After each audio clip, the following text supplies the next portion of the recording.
Não, faz cara. Faz o trâmite. É aqui que eu convido a toda. Eu sei que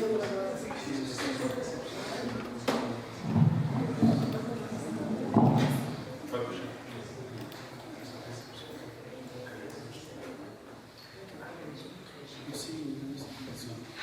Podemos começar? Boa noite, sejam bem-vindos. Hoje é um momento de muita alegria estar recebendo vocês aqui, para falar de um assunto tão importante e ter famílias presentes, profissionais da educação presentes, E vamos ter uma palestrante aqui muito importante e autoridade no assunto para conversar com vocês. Então, eu queria antes, chamar o Juliano, presidente da Câmara, que está acolhendo todos nós aqui.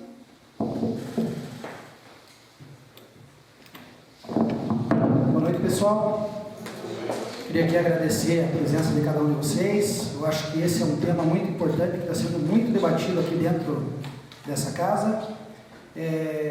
Como todos sabem, é uma causa que eu também me identifico, porque tenho um colaborador que tem o aspecto autista dentro da minha empresa e não uso ele por cota, eu uso ele pela capacidade dele. Então, acho muito legal a iniciativa aqui do Poder Executivo, palavras aqui com a Denise, o Claudemir. Queria agradecer aqui também a presença dos meus amigos vereadores, o Josiel Bueno, o Sidney Cebola que está aí, e agradecer o povo geral aqui e dizer que a casa aqui está aberta para vocês e tudo que tiver que for para ajudar vocês nessa luta diária, pode contar com a Câmara Municipal. Muito obrigado.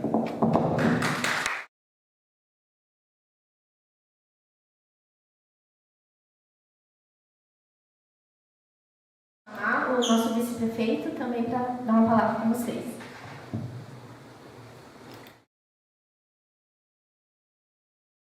Todos que estão aqui presentes, vereadores, secretário de Educação, as entidades organizadas, público que aqui está nos assistindo e familiares de nossas crianças, de nossas pessoas que têm a questão do autismo, acho que é mais esse o tema, e também outras comorbidades que são importantes a gente abordar. Todo mundo sabe, tenho 26 anos de docência, que fui professor e me afastei por causa da política, mas tenho uma experiência grande com a questão do autismo e das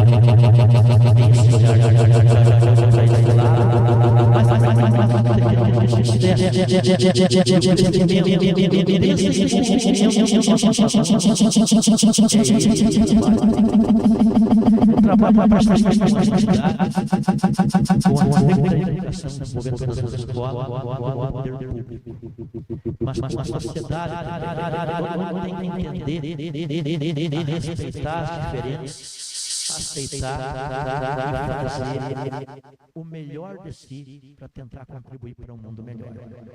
Então eu quero parabenizar a palestrante por dar essa oportunidade de aprender um pouquinho mais. E obrigado também à Secretaria de Educação, às entidades que se envolveram para que isso acontecesse. Eu acho que é um grande passo, marcante, e principalmente esse envolvimento da família, que às vezes não faz porque não sabe nem aonde buscar ajuda e não sabe nem de como lidar com as situações. Então esse avanço é importante. Muito obrigado.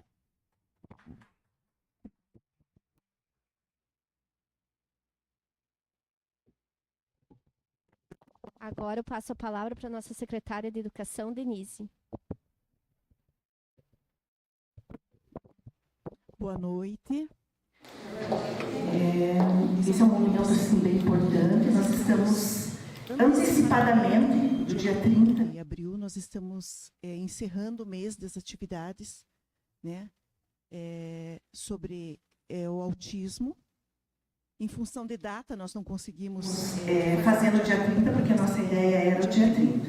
Então, dizer para vocês, familiares, ONG Amor Maior, que está aqui, que é a nossa parceira, dizer que nós estamos, é um momento de acolhida, porque todos nós estamos aprendendo, estudando juntos e tentando fazer o melhor para as nossas crianças, para a nossa comunidade. Agradecer à Câmara dos Vereadores por disponibilizar o espaço, por também disponibilizar a transmissão para aquelas pessoas, os professores, os pais, os profissionais da educação que estão em casa, tendo a oportunidade de assistir. E agradecer também a Ana pelo convite e por estar aqui colaborando com a gente. Então, tenham todos uma boa palestra.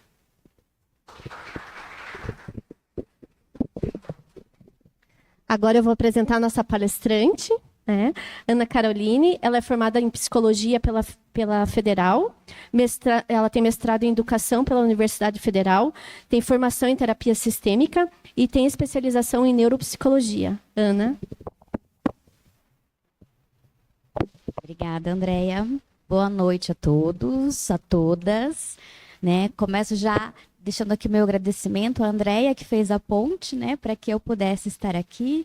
Agradeço a oportunidade de estar falando de um tema que me é tão precioso, como vocês vão perceber, acho, ao longo da minha fala, E que bom que temos um lugar aberto, então, para poder compartilhar informações, Espero que a gente possa aproveitar a noite juntas aqui, E, bom, o mês do autismo, Começou dia 2 de abril, com o grande dia, Mas é um mês inteiro e intensamente dedicado a essa fala. E na minha caminhada, entendi que não dá para a gente não olhar para as famílias, em especial para as mães, Pelo menos eu estou vendo lá o público, São as mães grande parte, das representantes da família. Não sei se temos pais aqui. Algum pai? Temos um pai, sempre temos um bendito fruto, para representar a força masculina aí, que cada vez mais vem se fazendo presente, isso é ótimo, Que bom que você está aqui. Então, eu já peço desculpas antecipadamente, porque eu vou falar muito mãe, mas tudo você pode adaptar, Mas é porque a maioria ainda é a mãe, que carrega tanta coisa. Mas, bem, falar da família, Não alcança? Eu gosto muito dessa frase que eu trouxe aqui, porque ela foi a primeira frase que eu li quando eu entrei no mestrado. Eu entrei no mestrado, fui assistir uma apresentação e estava essa frase. Quando eu li, eu falei, nossa, eu estou no lugar certo, porque é isso que eu quero estudar, é isso que eu quero aprender a fazer depois que eu sair daqui. Então, é uma frase que diz, o coração do nosso sistema social é a família. Se quisermos manter a saúde da nossa sociedade, temos de descobrir a melhor forma de proteger esse coração.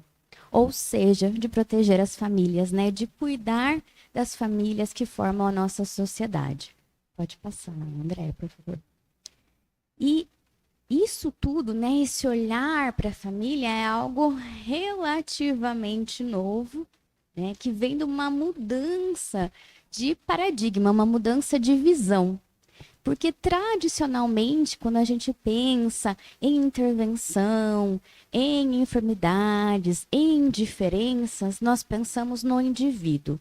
Aquele indivíduo que tem uma deficiência, uma limitação, que precisa de um auxílio. E foi assim com o autismo, O que nós vamos fazer para essa pessoa, em especial a criança? Então, nós vamos cuidar da criança. Que intervenção para a criança? Porém, lá pelos anos 70, 80, os estudiosos começaram a entender que isso não era suficiente. Porque essa criança, ela não está sozinha, ela não vive isolada no mundo. Ela vive, em primeiro lugar, em uma família, Então, o que acontecia era, eu trabalhava com aquela criança dentro de uma salinha, antigamente nem se falava com os pais, só devolvia, Vai para casa e volta depois. Então, os pais não estavam entendendo o que acontecia lá dentro, por que estavam levando os filhos, como lidar com os filhos fora, do consultório, das salas de atendimento e percebeu-se que isso não estava sendo útil, tinha muita desistência nos tratamentos. Então, se entendeu, nós precisamos trazer as famílias. E o primeiro passo foi informar as famílias. Então, a gente vai começar a partilhar mais sobre o que a criança tem, sobre para que serve a intervenção, dar orientações do que fazer em casa, né? O que a gente ouve hoje como orientação parental, até chegarmos nos dias de hoje, onde nós temos grandes intervenções falando que a questão é eu ensinar a família a como fazer em casa, né? Então, é eu chamar essa família para vir dentro da sala de atendimento, fazer sessões com meu filho, para que isso seja uma extensão do que está sendo desenvolvido, né? E não vou olhar mais só para essa criança, só para esse adolescente ou para esse adulto. Eu vou olhar para o todo que envolve ele. Então, a gente vem vindo para esse movimento de cuidado da família e não só de cuidado do indivíduo. Ainda temos muito que adaptar, mas com certeza já estamos melhor do que décadas atrás. Pode passar. E por que esse olhar global, né? Como eu falei, ninguém está isolado. Então, a criança, né? Ela está dentro de vários sistemas. Ela está dentro de um núcleo familiar, da comunidade que os pais vivem, pode ser o trabalho dos pais, a família extensa, avós, tios, primos, a escola, a igreja que faz parte, né? A comunidade extensa, como o lugar que ela vive, né? O supermercado que ela vai, o bairro que ela mora, e tudo isso influencia esse desenvolvimento ou o não desenvolvimento. Então, eu olhar isoladamente é uma coisa muito arcaica, porque a gente já entendeu, quando a gente estuda sobre desenvolvimento humano, que as pessoas estão no meio de vários outros sistemas e que todos esses sistemas repercutem naquela pessoa. Só a gente olhar para hoje, né? Nós temos a Secretaria da Educação trazendo esse tema, porque sabe que influencia, né, nas pessoas, nas famílias e no indivíduo em si, né? Pode passar. E não só a criança, né? Mas a gente pode pensar no pai, pode passar na mãe, também estão dentro, pode passar, mas também estão em todos esses sistemas. O que acontece muitas vezes é um isolamento. Eu não acho os meus iguais, né? Não me sinto pertencente. Mas temos criado e desenvolvido algumas iniciativas para que isso mude, né? Ver tantas pessoas com um amor maior estampado é um exemplo disso, né? Que a gente está criando sistemas de pertencimento. Pode passar. E bem, a gente fala muito do desenvolvimento infantil, né? Mães, professores estudam o desenvolvimento infantil, as etapas que precisam ser atingidas. Mas muitas vezes a gente esquece que a família também está se desenvolvendo, né? Quando inicia uma família, ela não fica imóvel para sempre. Ela passa por várias e várias mudanças, né? Ela tem as mudanças que talvez já sejam mais ou menos conhecidas, vamos dizer assim, por nós, que de repente é ter um filho, que é levar o filho para a escola, que é ter pais idosos. São mudanças, lidar com o luto dos avós, são mudanças que a gente imagina mais ou menos que vão acontecer. A gente não sabe quando vai acontecer, nem como vai ser a experiência, mas são mais comuns entre nós. Porém, tem mudanças que não imaginamos e nos pegam de supetão, como uma pandemia. E essa família precisa se reorganizar, ou o luto de um filho, ou a chegada de um diagnóstico do meu filho, né? São convites a um salto de desenvolvimento da família, que precisa se desestruturar para achar uma nova estrutura. Então, isso faz a gente lembrar que a família também está mudando o tempo todo, né? Quando tem o filho bebê, é uma realidade. Quando o filho começa a ir para a escola, é outra realidade. Quem tem filho adolescente, é outra realidade. Nós temos os ciclos de vida E tudo isso acontece ao mesmo tempo, né? A vida não para a gente viver cada um deles. Pensando especificamente no autismo, né? Que é o nosso grande motivador hoje aqui, o diagnóstico demanda isso, né? Ele convoca, eu falo, né? Toda a família se reorganizar. Vamos precisar ir ver terapias, vamos precisar entender o que é esse negócio, autismo, vamos rever as nossas práticas aqui em casa, os lugares que nós vamos ou que não vamos mais, enfim. O fato é que há uma reestruturação. Isso não quer dizer que é ruim, só que tem que se reestruturar, porque talvez daquele jeito que funcionava não vai mais dar conta, tá? A gente vai ver se vai ser positivo ou negativo conforme a gente consegue ou não fazer essa reestrutura. Pode passar. Porque os pais, né, a família próxima ali, ela vai passando por esse processo de se adaptar à deficiência. Né? Processo de se adaptar a essa novidade, que agora eu sei, e eu estou entendendo que o meu filho funciona diferente e que ele tem demandas diferentes e que talvez as coisas não vão acontecer no tempo que eu imaginava que iria acontecer. Né? Que esse filho que pode ter sido a minha 4ª gestação, a única que eu tive, de fato, o bebê, não vai ser como eu imaginava, porque minha filha não aceita pôr lacinho no cabelo. Né? Pode ser que a escola que eu sempre imaginei que ia levar o meu filho ou a minha filha não vai ser a melhor para ela, porque não valoriza o aprendizado dela. Né? Pode ser que muita coisa não aconteça como eu imagine. Né? E, ao mesmo tempo, eu posso aprender muitas coisas novas e me encantar com novas possibilidades. Eu posso aprender a vibrar por cada detalhezinho, micro detalhe do desenvolvimento humano, né?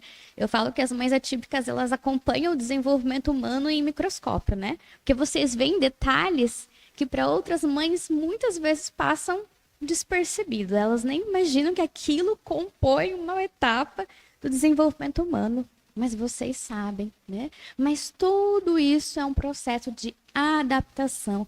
É aquele momento que se fala muito popularmente, a mãe está vivendo, ou o pai, né? Está vivendo o luto, né? O luto, ele é uma etapa bem complexa, né? E que não tem um começo e um fim definido, e às vezes a gente vai vivendo ele de várias formas diferentes ao longo da vida. Mas o que eu queria frisar aqui é a existência desse processo de adaptação.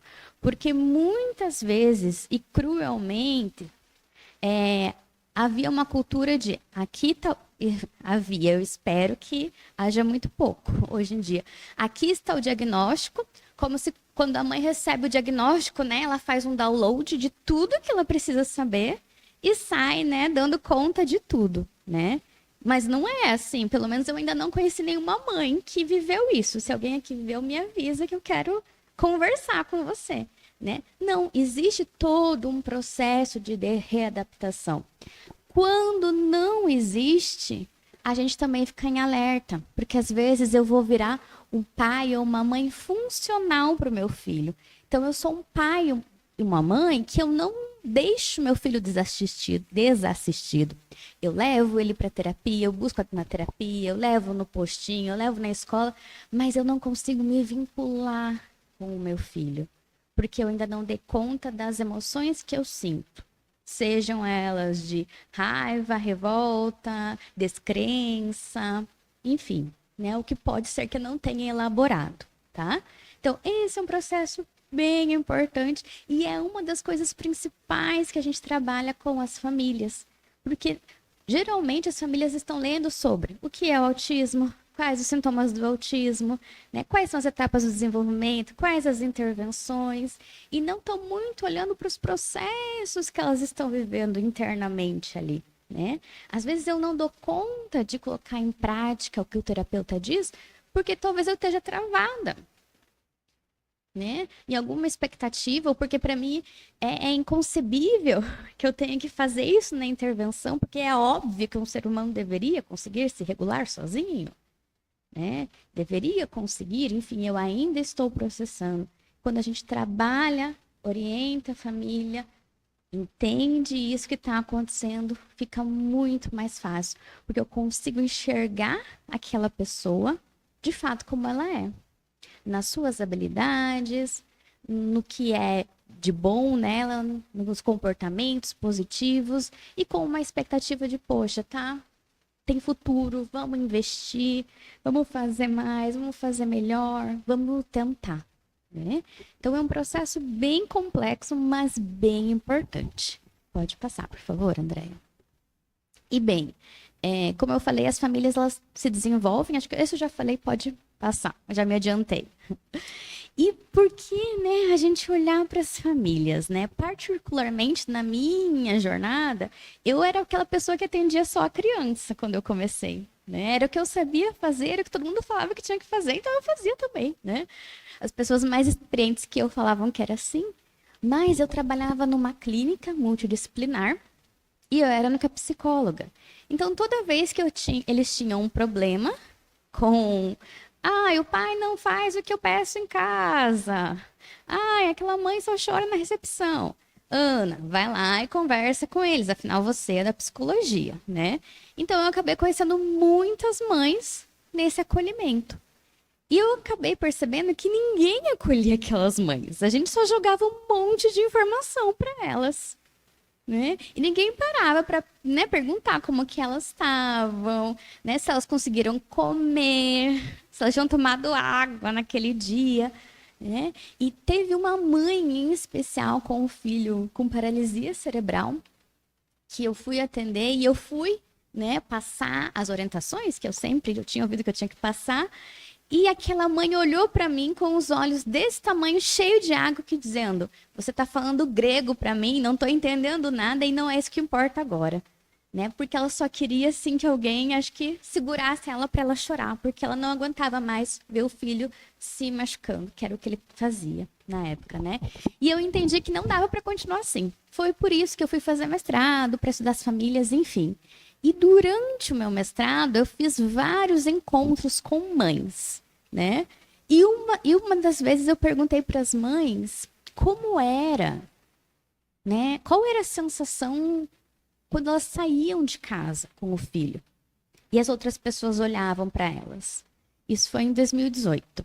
E teve uma mãe, elas tinham vários objetos dispostos que eu pus, e uma mãe escolheu uma base, essa base que a gente passa no rosto, para representar como ela se sentia.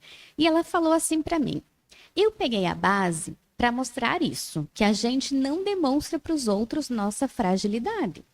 Por isso que eu acho que a gente tem uma armadura. A gente está sempre forte, sempre na defensiva, sempre achando que lá está tudo bem, mas lá por baixo não está nada bem. Mas para os outros, a gente tem que aparentar sanidade, digamos assim. Clareza, compreensão, essas coisas assim. Mas quem olha assim, acha que a gente está super bem. Né? E daí fora ela, outras mães vieram, né, trazendo. Uma mãe trouxe o óculos de sol, porque ela falou que não queria que ninguém olhasse para os olhos dela, porque eles estavam vermelhos de tanto chorar. Né? E a gente foi conversando sobre essa possível armadura que muitas mães usam e que às vezes não tem tempo, né? Ou não tem uma permissão para sentir o que sente, seja lá o que for, né? Seja alegria, seja tristeza, seja raiva, seja frustração, enfim. Pode passar, Andréia, por favor. E bem, não é tão assim difícil, né? A gente imaginar os desafios de se estar, né, nos lugares dessa família. E aqui eu digo imaginar porque eu não tenho essa experiência na pele, né? Então, eu tento sempre aprender muito com o que eu ouço de vocês, mães, né? Tanto dos meus atendimentos individuais, como nas rodas de conversa que eu faço. E tem uma coisa que eu aprendi, que é unânime entre todas as mães. Os pratos. Mãe segura muito pratinho, equilibra muito pratinho. Né? Mãe vive se equilibrando. Eu até trouxe uns pratos aqui que me falaram que os pratos das mães têm um tamanho diferente, né? Que é desse tamanho aqui, assim. Mãe atípica não segura pratinho, segura pratão. né? Porque é muita coisa, além do que tem que fazer, né? Então, a gente tem, assim, o prato das intervenções, né? Poxa, veio o diagnóstico, aí, em 5 minutos, eu já ouvi que eu preciso de 2 sessões de IS, 2 da TO, 2 da psicoaba. Tem que fazer a psicomotricidade relacional também, porque é bom para socialização. Tem que conseguir o PEI na escola, a AT na escola e tem que sair no final de semana também, né? Para dar uma parecida com o filho, fazer ele conhecer outros lugares, né? Então, intervenção, intervenção, intervenção, e com método, quantas horas de intervenção. De repente, você tem que ser uma especialista e fazer as melhores escolhas do mundo, porque o futuro do seu filho está na sua mão, na escolha de fazer ou não as intervenções, né? Isso quando não tem a intervenção disponível, né? Aí eu tenho que ir para outra cidade para conseguir fazer a intervenção, né? Imagino quantas pessoas talvez daqui não tenham feito ou não fazem, né? Essa trajetória, né? De buscar para conseguir ter o futuro, né? Melhor, mais saudável, enfim. Então, esse pratinho vive sendo segurado, né? Aí agora, vou pedir a sua ajuda. Aí tá lá a mãe bem plena segurando o pratinho da intervenção, né? Aí nós temos mais o pratinho da escola, né? Alguém aqui já teve dificuldade com a escola? É um desafio, né? Achei muito legal que a secretária falou que estamos todos aprendendo, porque é isso mesmo, né? É o aprendizado, é a expectativa de será que vai ser incluído, não vai ser incluído? Será que eu vou conseguir ter um tutor para o meu filho ou não? Vão saber adaptar a atividade, né? Ou eu ouço uma mãe falando que existe um tal de PEI, um plano de ensino individualizado. Eu nunca ouvi o que é isso, nem me falaram disso, né? Então, lá vou eu aprender sobre pedagogia para eu segurar o pratinho da escola, né? E além de tudo isso, eu preciso garantir recursos financeiros, né? Porque isso custa dinheiro, né? Então a mãe vai lá mais com o seu pratinho, ou o pai que vai e trabalha e traz o recurso financeiro para custear tudo. Sem falar se eu tiver que fazer alguma adaptação em casa, ou eu vou comprar alguma questão de estímulo, algum material sensorial para ter em casa, ou pode ser que meu filho tome medicação, nem toda a medicação está disponível, então eu vou ter que ir lá e pagar, né? Pode ser que o meu filho só coma o iogurte da marca X, do gosto Y Light, né? Então lá vou eu atrás especificamente disso. Mais um pratinho, porque eu preciso ter esse dinheiro, mas eu tenho que levar meus filhos para terapia, então talvez eu não possa trabalhar como CLT, né? E, enfim, né? Vários pratos para a mãe segurar. Além de tudo isso, a mãe também vai buscar o tempo todo pertencimento, né? Eu quero que o meu filho faça parte, ele não pode ficar excluído, né? Será que ele está sofrendo bullying? Será que não? Como que falaram dele, né? Esse prato, nossa, ele é mega pesado, né? E ele está o tempo todo rondando a cabeça das mães. Além disso, temos a questão, assim, bem simples, né, da vida diária, porque no meio de tudo isso vocês acordam, escovam o dente, tomam banho, né, e ensinam as crianças a fazer tudo isso. Às vezes vocês têm que fazer por eles, às vezes vocês têm que mediar eles fazendo, ou então já falar, né, dar os comandos para que eles façam, mas vocês estão ali, né, então verificando como tudo isso está acontecendo, e pode ser que eles tenham alguma sensibilidade, né, sensorial, assim, que dificulte tudo isso. Então, mais coisas que demoram, às vezes, mais tempo, consomem mais o seu dia e mais a sua energia. E, no meio de tudo isso, uma família, né? Porque pode ser que eu tenha um outro filho, né? Que tenha ou não também autismo. Independente disso, vai precisar da minha atenção. Eu tenho meu esposo, meu namorado, minha namorada, minha esposa, os meus pais, irmãos e tantas outras coisas. Então, assim, é muito pesado esses pratos. Eu tô feliz que eu consegui segurar eles, porque a última vez que eu fiz isso, eu derrubei eles. Mas é porque eu tive a ajuda da Andréia hoje me entregando. Na última vez que eu fiz, eu ia colocando sozinha, né? E fiquei pensando como é importante ter ajuda, né? Rede de apoio faz diferença, né? A última vez eu colocava assim perto da mesa, ia puxando os pratos. Então no terceiro prato todos foram para o chão, né? Tá pesando aqui um pouco a minha mão, né? É leve, mas talvez daqui a pouco passe para 5, 10 quilos. Mas a ajuda facilitou, né? E eu tô falando isso porque às vezes a gente não consegue pedir ajuda ou a gente não enxerga ajuda, né? E isso faz tanta diferença. E veja, ela simplesmente levantou e colocou o prato na minha mão, né? E essa é uma proposta, né, de ajuda, de se permitir receber ajuda, das entidades organizarem ajudas para as mães. Pode passar, por favor. Eu não vou ficar segurando, não. E aí, se a gente não pede ajuda, ou às vezes mesmo pedindo ajuda, a gente entra em alguns quadros muito perigosos, né? O meu braço aqui, né, metaforicamente, ele só ia adormecer, né? Mas na vida real de vocês, que os pratos têm muito mais, né? Eles poderiam se desdobrar ali, com certeza, muito mais pesados. A gente já nem fala mais do cansaço. Cansaço é uma coisa de ser humano. Né? Na maternidade atípica, a gente já pula essa parte e vai para a exaustão. Embora a nossa sociedade tenha tentado normalizar a exaustão não é algo normal. É algo comum porque está muito frequente. Mas não é o normal do ser humano. O normal do ser humano é se cansar. Eu faço algo, suga minha energia, mas eu descanso e me renovo. Na exaustão, eu demoro muito mais para me renovar. Eu preciso de muito mais estímulo constante e às vezes eu demoro dias, semanas, meses para me renovar.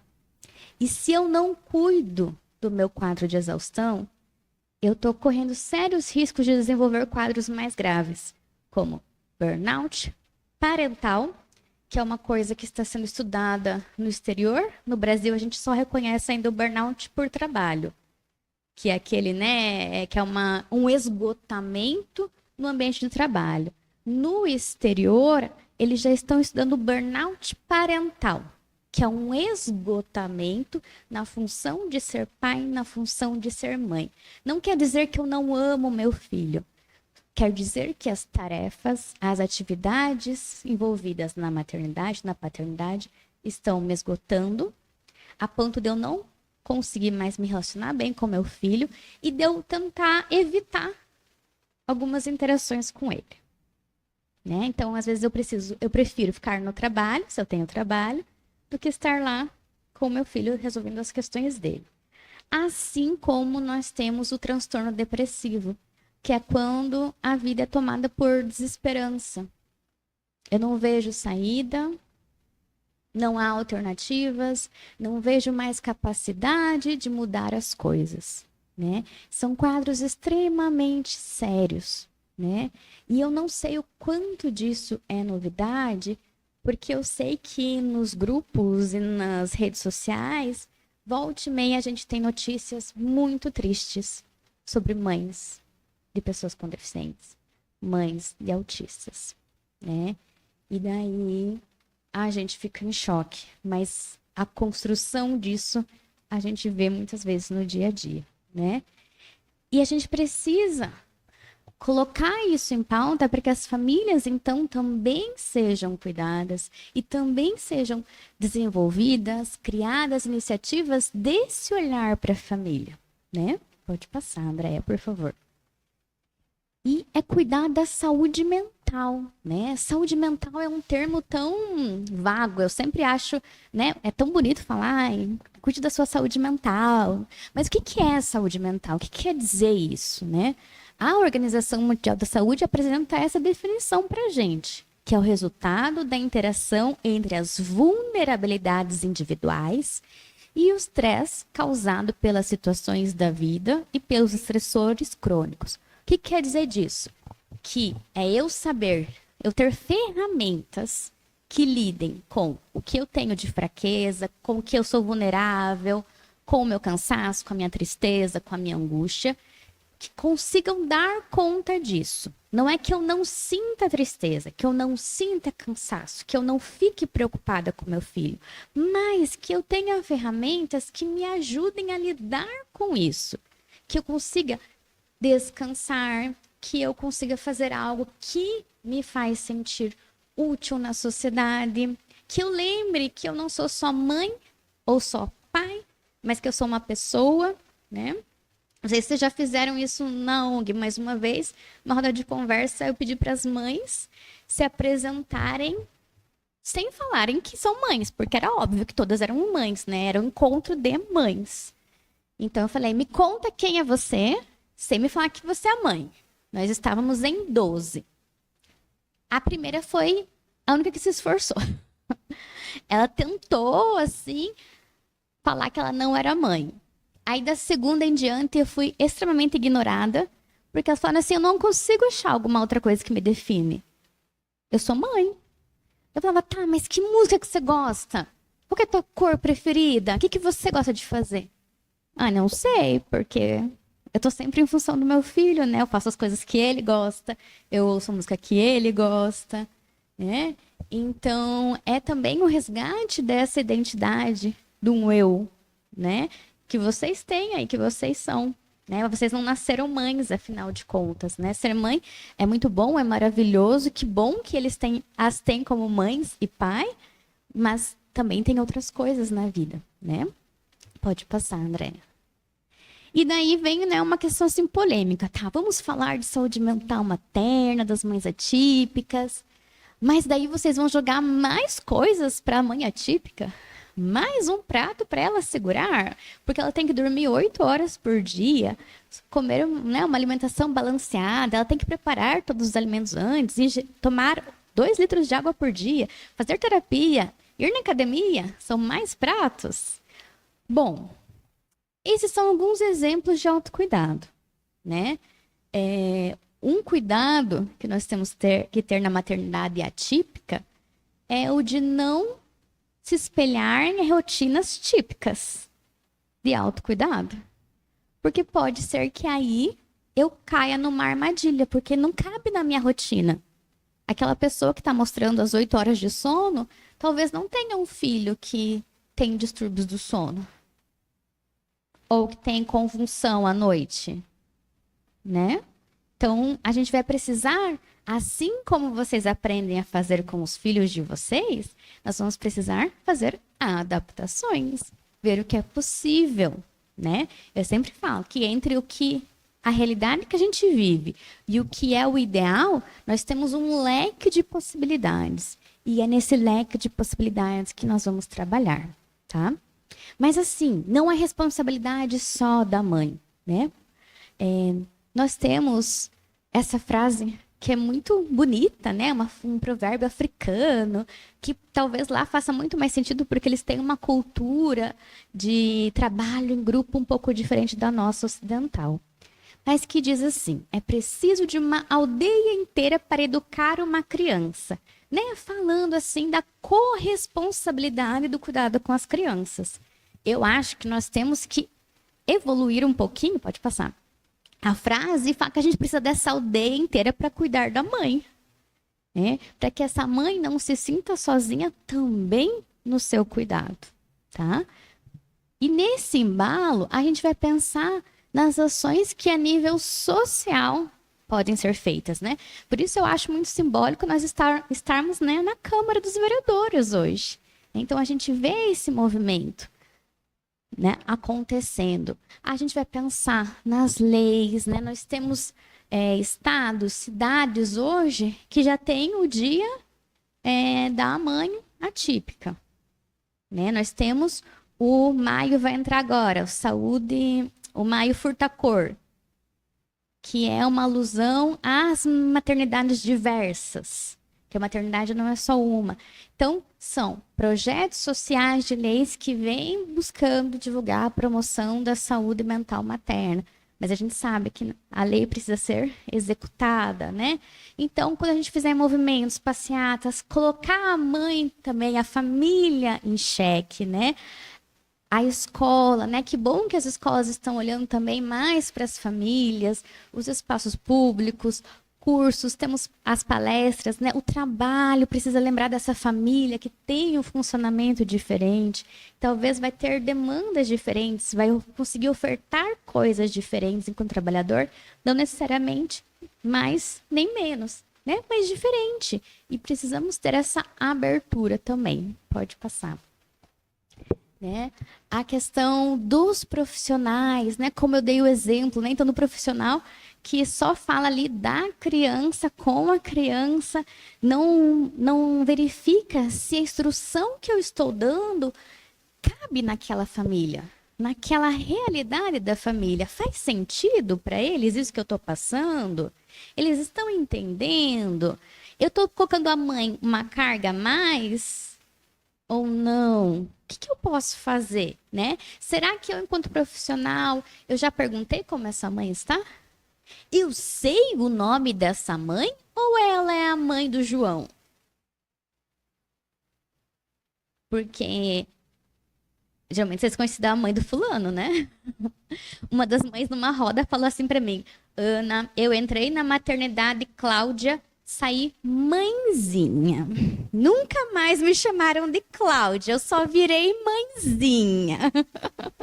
Né? Não existe mais a Cláudia, Ana, eu só sou a mãe, né? Eu só sou a mãe. E será que quando eu olho para a mãe do João, eu lembro que tem uma pessoa ali que também talvez tenha as suas dificuldades, as suas limitações, que não é simplesmente eu repassar a instrução para ela está lembrando disso. Eu ouvi alguns profissionais revolucionários colocando no plano terapêutico tempo de lazer para a família, um tempo off, né, que fazia parte do plano terapêutico para essa família ter um tempo livre, assim, não se preocupa agora com isso, né? Vão se divertir, vão, né, para tirar um pouco dessa carga. Será que esse profissional está ajudando a família a construir a intervenção, a fazer sentido, né, a intervenção? Enfim, são alguns questionamentos para nós profissionais que são bem importantes, né, para não se entrar num mecanicismo, né, de simplesmente eu passo orientação e é isso, eu passo orientação, é isso, ou eu não passo orientação, né, eu não estou vendo o que está acontecendo naquela família, né. Enfim, isso é muito importante, muito importante. Pode passar, Andréia. E na questão dos familiares, né? Eu acho que a família, na psicologia sistêmica, a gente vai chamar de família extensa, né? Que são os avós, os tios, os primos, né? Eu não sei como que é a realidade de vocês aqui, mas eu ouço muitas vezes como que eu posso falar de uma forma educada isso? Uns desenroscos, assim, uns entraves na família, né? Não sei se aqui também acontece, mas eu ouço, né, da família falar que o diagnóstico está errado, porque precisa de tanta intervenção, né? É tudo isso, não tem cara de nada, mas ele é tão inteligente, né? E aí vai longe. Então, essa família também é muito importante que contribua, né, para a manutenção da saúde mental e seja um fator de proteção e não de risco para essa família, né?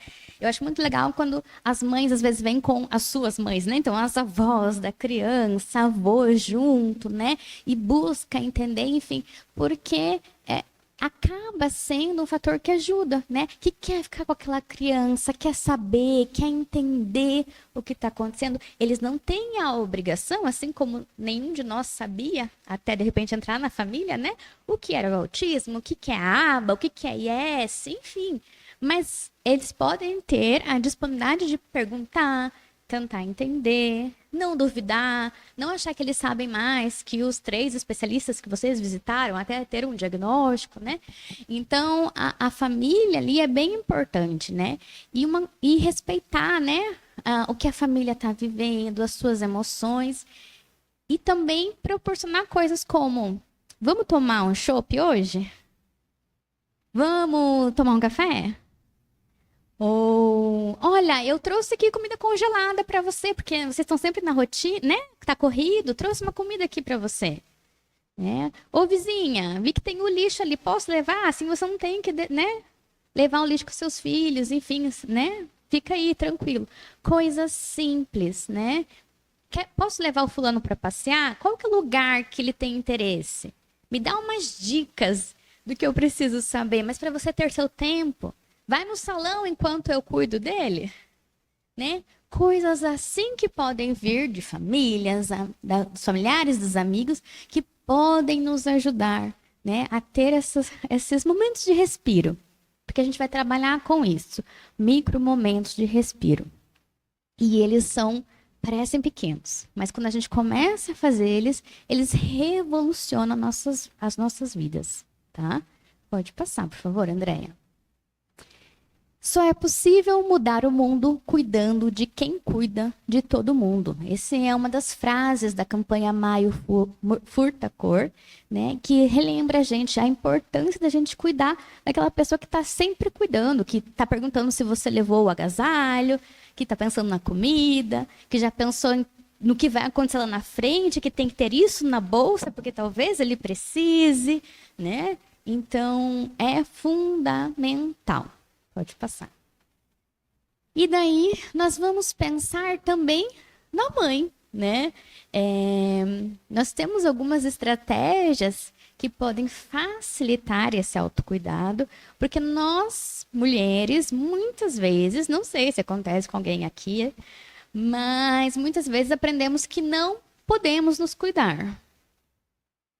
Que é errado a mãe deixar o filho e ir fazer alguma coisa para si só, né?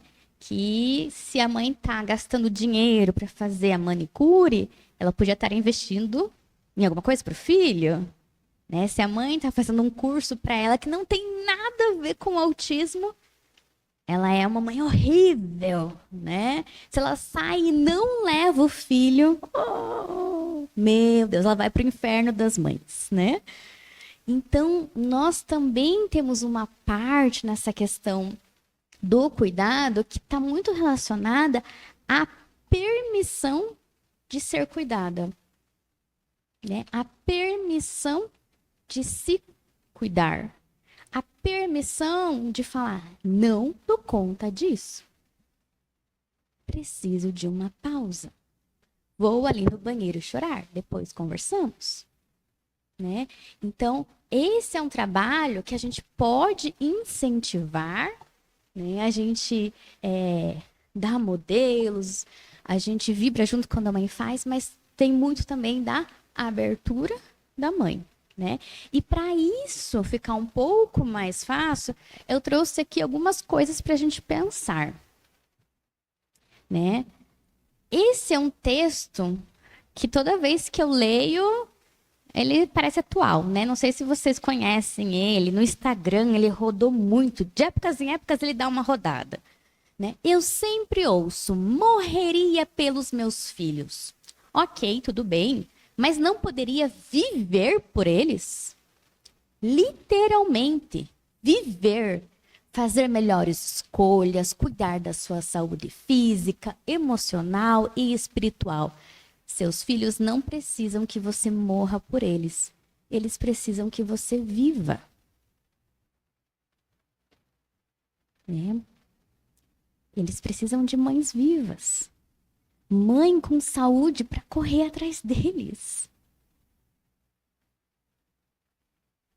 Então a gente fala o tempo todo da motivação pelo filho, de querer fazer pelo filho. Como será quando eu não estiver aqui? Mas a gente não pensa em se cuidar para estar aqui. Né? E isso é muito importante, a gente olhar para isso.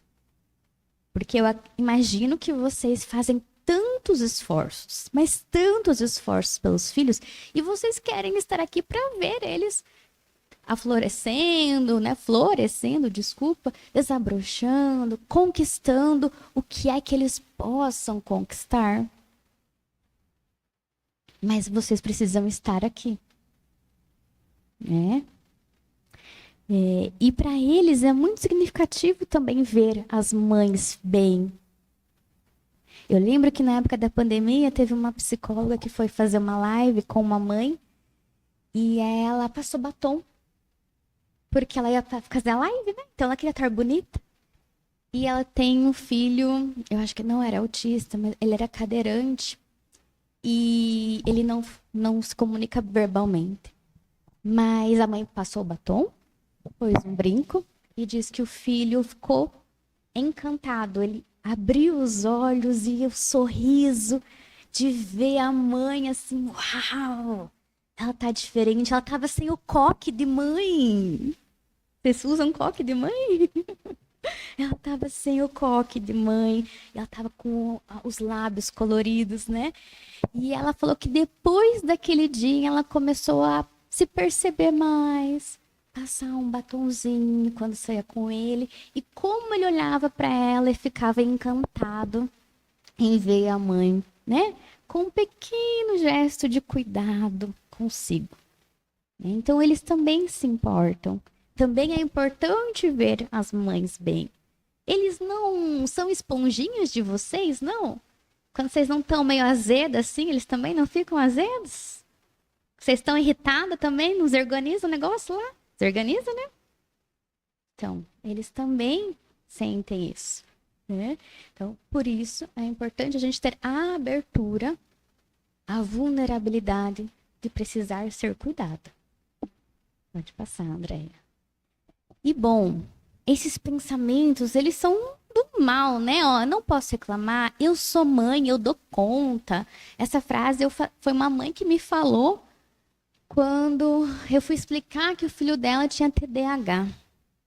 E ela queria saber o que ela tinha feito de errado, né? Eu falei, mas pra que a culpa, né? Precisa? E, na verdade, o TDAH, né, não tem nada a ver, né, com ela ter feito alguma coisa de errado ou não. Ela falou, não minta pra mim. Eu sou mãe e eu dou conta do que precisar dar conta. Falei, uau, caramba, como essa mãe deve se cobrar. Porque ninguém tem que dar conta de todo mundo. Ninguém dá conta de tudo, né? Outra coisa que às vezes afasta a mãe do autocuidado, né? Tem situação pior que a minha. Não posso reclamar. Gente, dor a gente não mede, a gente não compete. A dor, o sofrimento é de cada uma. Ninguém vai saber, não tem como a gente saber quem sofre mais. A vida não é concorrência de sofrimento, né? Mas eu sei que acontece muito, porque às vezes na roda de conversa, uma conta uma coisa, a outra vai falar, não, mas é que você não sabe o que aconteceu comigo. Não, comigo foi pior. O meu passou cocô pelo banheiro. O meu saiu com o cocô do banheiro, né? E assim vai. Né? Uma competição, né, de quem tinha a pior situação. Mas assim, ou quem sofre, ou se eu não posso sofrer, porque olha, a mãe com o menino ali que pintou o banheiro de cocô.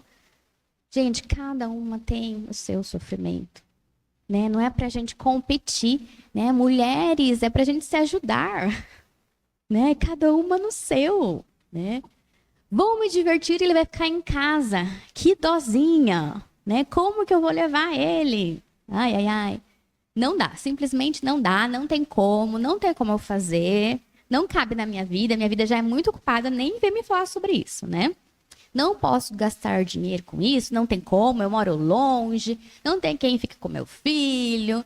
E ficar falando dos meus problemas para os outros. E se eu ficar pior, e se eu chorar, né? Então, assim, não posso nem entrar em contato com as minhas emoções de uma forma pública. É a base, né? É a armadura. Porque mãe só pode parecer barraqueira, né? Mas vulnerável, não. Que coisa, né? Que coisa. Pode passar, Andréia. Então, é fundamental que a gente entenda que a nossa dor merece um cuidado gentil e carinhoso. Todos nós merecemos, tá? E isso é uma mãe atípica que fala, porque a autora que eu pus ali é uma mãe atípica como vocês. Ela foi estudar sobre autocompaixão antes de ser mãe, e daí quando ela foi mãe, ela descobriu que o filho dela é autista. E no livro dela, ela para uma parte do livro para falar justamente como ter autocompaixão, que é acolher os seus próprios sentimentos, reconhecer que eu sou um ser humano vulnerável, né? E que tá tudo bem. Ajudou ela a lidar melhor com as emoções que surgiram ali e, consequentemente, com o filho dela. Porque ela podia se perdoar quando a intervenção saía errado, ou quando ela fazia totalmente o oposto do que a psicóloga falou, porque ela não estava num dia bom e não conseguiu respirar e falar com calma pro filho, né? Então, a gente precisa entender isso. Isso é muito importante. Pode passar, Andréia, por favor. Então, como eu falei, entre o ideal e o real, há um mundo de possibilidades. O que a gente tem que fazer é lidar com a nossa flexibilidade, né? Não são só os nossos filhos que são rígidos, muitas vezes nós somos também, no que, meu cuidado só funcionaria se fosse dessa forma, nesse lugar, por tanto tempo. Senão, não adianta. Poxa vida. E a gente reclama deles, né? Que são muito rígidos. E a gente, será que não? Né? É trabalhar com o que a gente consegue colocar em prática. Pode passar, André. Né? Então, assim, alguns pontos para a gente ir pensando, né? Como eu falei, a vulnerabilidade de se permitir ser ajudado. Muitas vezes a gente entendeu que não pode, né? Não sei que exemplos de mãe vocês têm, né? Mas muitas vezes nós aprendemos que a mãe é a última, né? Quando está na lista, porque eu descobri que muitas mães não estão nas próprias listas, né? Então, pedir ajuda não é ser menos mãe? Pedir um tempo não é ser menos mãe? Precisar de uma pausa não é ser menos mãe? Não saber o que fazer não é ser menos mãe. É um ser humano. E vocês também estão em desenvolvimento, tá? Uma coisa que é muito importante a gente entender. Ninguém vai cuidar do seu filho como você. Quando a gente entende isso, fica muito mais fácil. Porque quem tem rede de apoio, muitas vezes fala o quê? Não vou deixar com meu marido, porque ele não vai dar o remédio do jeito que eu dou. Ele não vai fazer dormir como eu faço, né? Não vou levar na minha sogra, porque ela vai dar de comer, não sei o quê. Gente, ninguém vai fazer como vocês fazem. Porque vocês são únicas. Não tem outra cópia, não tem substituta. Isso que faz de vocês especiais, mas não as únicas que conseguem fazer as coisas. Né? Eu lembro que no meu mestrado eu fiz 9 semanas seguidas de encontro com as mães. Toda terça-feira à noite. Os maridos me odiavam, né? Porque toda terça-feira à noite a mulherada ia lá, gente, super arrumadas, maquiadas, era uma coisa maravilhosa, assim. Porque era o dia que elas saíam de casa. E coisas revolucionárias aconteceram, como, gente, semana passada meu marido deu banho no meu filho pela primeira vez. E a criança tinha 8 anos. 8 anos. Né? O outro, nossa, meu marido agora aprendeu quais os desenhos que nossos filhos gostam. Me mandou mensagem a noite inteira perguntando. Só que elas não podiam usar o celular porque eu ficava tudo numa caixinha fechada. Então ele ficou mandando mensagem, ela não respondia, né? E daí na hora do intervalo foi ver, tinha um monte de pergunta. Qual desenho que assiste? Onde está não sei o quê? Onde está não sei o quê? Nessas 9 semanas eles foram aprendendo. Fizeram como ela? Como elas? Não. Mas nenhuma criança morreu nesse experimento. Nenhuma perdeu o braço, nenhum dedo. Todas estavam lá, inteiras. E as mães mais leves, porque elas também perceberam, nossa, ele consegue fazer conta, né? Esse danadinho dá conta. Posso sair mais, posso dar uma passeadinha, posso tomar um café, posso tomar um chopp, né? Então, tudo isso é importante e é aprendizado, tá? Outra coisa, cuidar de si também é cuidar do seu filho, como eu já falei, tá? E um fator importante, para quem é óbvio a sua exaustão, né? Se vocês, ou algumas de vocês, assim como a mãe que eu entrevistei, passa base para aparentar sanidade na sociedade, quem vai dizer que vocês estão exaustas?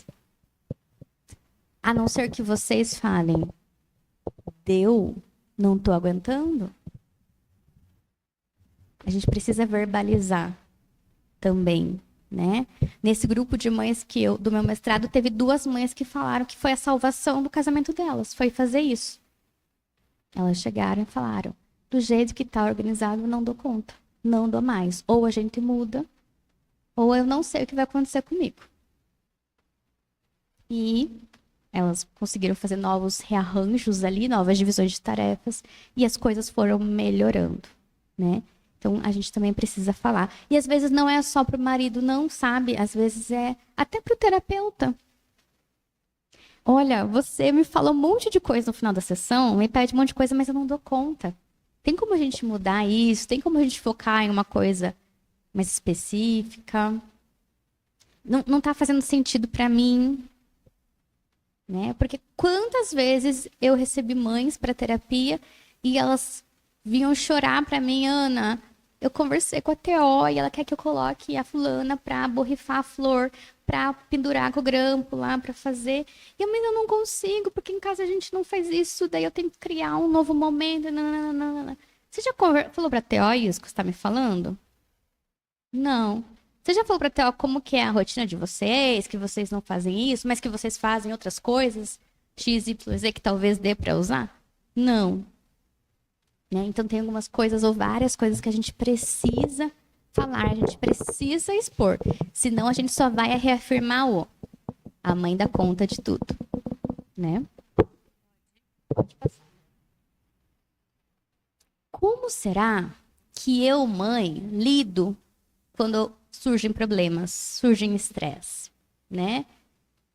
Eu me calo, eu dou uma surtadinha, eu finjo que não existe, eu vou comer alguma coisa, eu vou correr na rua, né? Isso é parte de autoconhecimento e é importante eu entender como eu lido.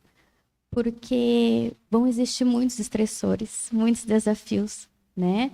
E a forma como eu lido vai ajudar, ou não, eu manter a minha saúde em dia, né? Eu ter um equilíbrio saudável. Eu consigo enfrentar os problemas? Não, né? Eu já aprendi ao longo da vida a usar umas ferramentas, né, de negociação, de comunicação para lidar com o que é difícil. Eu consigo aceitar, ou melhor, acolher quem eu sou hoje, que engloba ser mãe atípica também. E pensando, né, na realidade de muitas mulheres, talvez eu tenha deixado o meu trabalho. Talvez eu tenha que ter mudado de carreira. Talvez o casamento que eu imaginava que ia ser para sempre não foi. Né? Como é que eu tô com essa realidade, né? Eu não sei em que momento você está passando, porque isso vai se desenvolvendo também, né? Mas como que eu tô com essa eu de agora, né? Com a minha realidade de clínicas, né? Desses saberes que eu sou convocada a saber, com quem é meu filho, como eu fico com isso? Né? Essa é uma pergunta muito íntima e delicada para a gente fazer, porque a gente precisa ir revisitando ela de tempos em tempos, de acordo com o que as coisas vão acontecendo. Pode passar, André. Né? Eu consigo ver o meu crescimento, pessoal? Porque se eu perguntar o que o filho de vocês melhorou, desenvolveu, vocês vão falar para mim. E agora, o que vocês desenvolveram? Enquanto mães. Você já parou para pensar naquela mãe que recebeu o diagnóstico? E na mãe que você é hoje? No pai que recebeu o diagnóstico que você é hoje? Quanta coisa você amadureceu? Você melhorou? Que você entendeu que antes era importante, agora não é mais? Valores que ficaram mais fortes, né? Você reorganizou seu propósito de vida? Está claro para você? Isso também é muito importante. Né? E aqui não é uma competição de quem é o propósito mais elaborado, mais coroado, né? É o seu propósito de vida, algo que dá sentido à sua vida. essa vida que você tem, porque a gente só tem essa, né? É que a gente está aqui para viver. Pode passar, por favor. Então, de novo, né? Entre o ideal e real ao mundo de possibilidades. Pode passar, André, por favor. Não. Antes de eu falar dos lembretes para guardar com carinho, eu queria, né, voltar em algumas coisas assim de autocuidado, que eu falei, eu dei alguns exemplos de autocuidado, né? Mas os mais que estão na boca do povo, os 2 litros de água, alimentação balanceada, sono, etc. Mas o autocuidado é muito mais do que isso e acontece em muito menos do que isso. Eu escolho cuidar de mim quando eu vou até o postinho e marco as consultas para o meu check-up.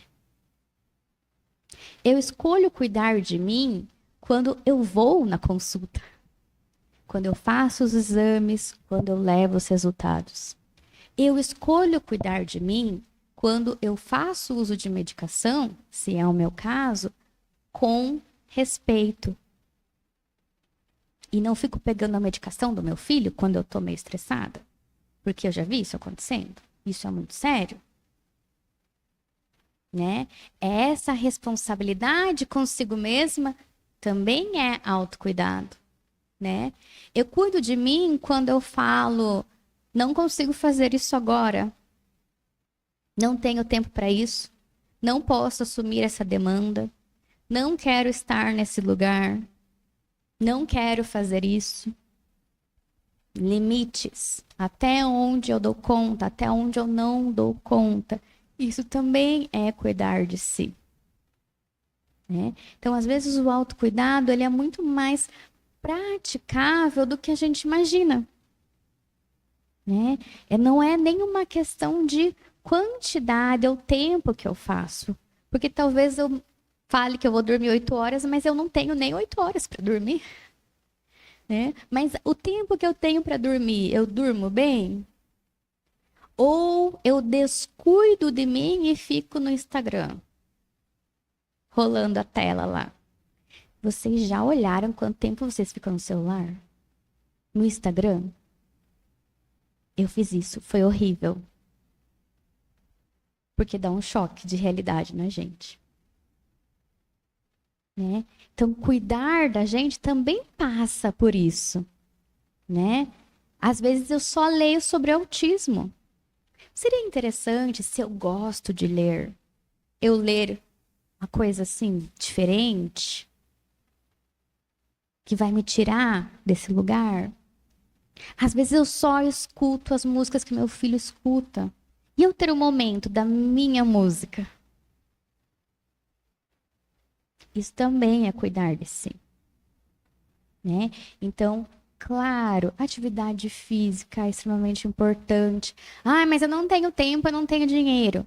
Você tem uma quadra onde você mora que você possa andar? 10 minutos? Né? Às vezes a gente fala assim, não vou fazer atividade física porque eu não consigo ir 3 vezes por semana, porque tem que ir 5 vezes por semana. Quem disse? Tá, os indicadores lá. Na verdade, de acordo com a OMS, a gente tem que fazer 15 minutos de atividade diária. 15 minutos. A gente pode começar com 5 para colocar o hábito. E ir aumentando. Né? Às vezes a gente quer mirar naquele perfeitinho, naquele idealizado. Comece com o que você tem perto de você. Né? Quantas mães eu já não vi começando com 15 minutos, de repente já estavam em 30 minutos? Teve uma mãe que no último mês falou assim, Ana, perdi 12 quilos. Porque eu tinha esteira em casa, eu não fazia, a gente fez uma roda de conversa. Ela entendeu que a questão não era motivação, mas era ter saúde para estar com os filhos dela. E agora ela perdeu 12 quilos. A gente quer fazer uma estátua dela de homenagem, assim, né, para mostrar que é possível. Outras mães que falam, eu vou andando, então levar meu filho. E volto caminhando. Já achei outra mãe no caminho, vamos juntas. Né? São coisas assim que podem ser pequenas em tempo, pequenas em movimento. Tem que tomar 2 litros de água por dia. Se você não toma 1 copo por dia, os 2 vai ser tenso, né? Então começa, toma um copo. Depois você vai começando a aumentar. Toma mais. 200 ml é melhor que 0. Comer uma fruta por dia, se é o que dá, melhor que nenhuma. Começa assim, dentro do que está mais próximo da sua realidade. Você vai sentindo as transformações, você vai se alimentando disso, você vai querendo mais. Então, isso é importante, né? Ok? Bom, para eu ir finalizando, eu coloquei aqui alguns lembretes que é para vocês guardarem com carinho. Então, se vocês esquecerem alguma coisa, vocês esquecem daqui para trás, tá? Daqui para frente vocês lembram. Então, vamos lá. Mãe atípica também está em desenvolvimento, né? Então, sinto muito, mas vocês não são perfeitas. Se vocês achavam que eram, só lamento. Mas a realidade é que vocês estão em desenvolvimento, então vocês aprendem. Talvez o que vocês aprenderam lá no começo já mudou, já é diferente, né? Poxa vida, a gente não está aprendendo o tempo todo sobre o autismo. O que era verdade em 2013 já não é mais verdade.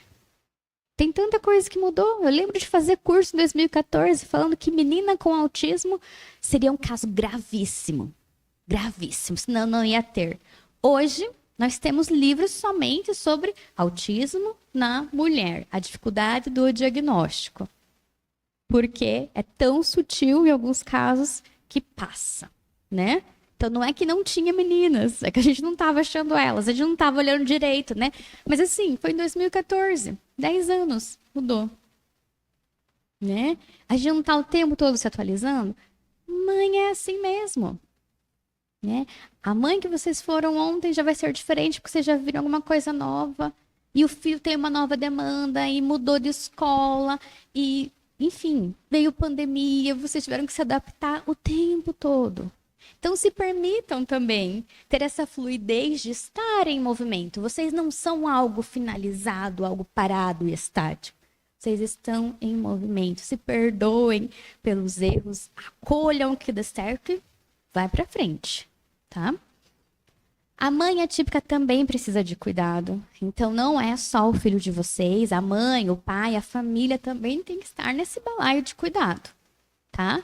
E é importante que vocês, com o tempo, vão percebendo que cuidado vocês precisam mais, e cuidado é mais fácil, qual que está mais urgente, porque autocuidado não é só coisa boa, não, né? A gente tem que fazer umas coisas que não é tão legal também, né? Tipo, pode ser que você não goste de fazer atividade física, mas é bacana. Pode ser que você não goste de tomar remédio, mas às vezes é o que é necessário, né? Então, não é só um mar de rosas, é cuidar do que é necessário, tá? Pode passar. E a mãe atípica também precisa de autocuidado. Então, é você também se englobar nesse posicionamento de cuidar de si, né? Porque fica muito mais fácil eu aceitar o cuidado do outro, eu aceitar as oportunidades de cuidado se eu também me coloco na lista como alguém que merece, alguém que precisa, alguém que é digna de cuidado, tá? Porque eu falo que mãe também é gente. Mãe não é uma entidade, né, diferenciada dos humanos. Vocês também são gente, vocês são seres humanos, tá bom? Pode passar. Coloquei essa frase aqui que diz: a autenticidade é a prática diária de deixar ir quem pensamos que devemos ser e abraçar quem somos. Ou seja, vai ficar tudo mais leve quando eu me libertar daquela mãe idealizada, daquela família idealizada que eu imagino que deveria ser e eu abraçar quem eu sou. Eu aceitar quem eu sou, do jeito que eu sou. Com a impaciência que eu tenha, com o jeitinho que eu tenho, é usar isso em prol de mim, da minha família. E não ficar mirando algo que às vezes não faz parte de você, né? Então é a partir de quem você é. Abraça quem você é e as coisas vão fluir com mais facilidade. E é isso que eu tinha para falar para vocês hoje, né? Espero que alguma sementinha fique, né, de autocuidado, talvez algum exemplo, alguma vontade, assim, de se cuidar, né? Porque vocês são muito importantes mesmo, né? Eu espero que vocês saibam disso, não só de boca para fora, mas que vocês sintam isso também, tá bom? E, enfim, termino, agradeço novamente, né? Agradeço a Andréia também. E fico à disposição, né? Se alguém quiser trocar alguma ideia, alguma conversa.